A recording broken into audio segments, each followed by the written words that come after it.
Ika-10 kabanata, ang isa pang kaluluwa. Hindi ako mapakali. Buong araw, kahit tirik ang araw sa labas at maingay ang paligid, ang loob ng bahay namin parang may kulob na anino. Tahimik si Ate Leti, tila walang maalala. Pero sa bawat tingin ko sa kanya, nararamdaman ko may bahagi ng sarili niya na naiwan sa altar. Sa mesa, hindi pa rin nawawala ang ukit na iniwan ng nilalang. Isa pa, kapalit, bago mawala ang dugo. Sino pa? Kaninong kaluluwa ang kailangan? At bakit isa pa? Sino ang unang isinakripisyo? Hindi ko alam kung saan magsisimula pero bumalik ako sa altar ni Lola. Pinagmasdan ko ulit ang mga larawan. Isa-isa ko silang sinuri, mula kay Isidro Sr., si Lola, mga hindi ko kilalang mukha, hanggang sa may isang litrato sa sulok na natakpan ng alikabok. Pinunasan ko at sa nakita ko, nanlamig ako. Larawan ng isang babae, kasing edad ni Mama, pero sa ilalim ng litrato, Rosenda S. Martinez. Hindi ko agad makonekta, pero pagkalipas ng ilang segundo, tumigil ako. Martinez, apelyido namin ngayon. Apelyido ni Mama.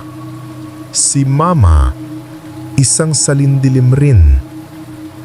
Sa kagabihan, pinilit kong tawagan si Mama.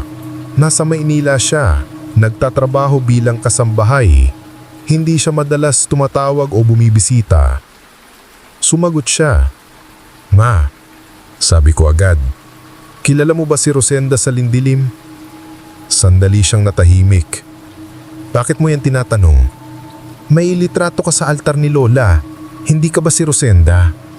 Isa pang mahabang katahimikan. "Elmer, huwag ka nang makialam dyan. Iba na ang buhay natin ngayon. Iba na ang apelyido natin. Ma, may halimaw dito. At sinasabi nila, Salindilim ang pinagbabalikan niya." Hindi ko ini-expect ang sunod niyang sinabi. Alam ko, tumigil ako.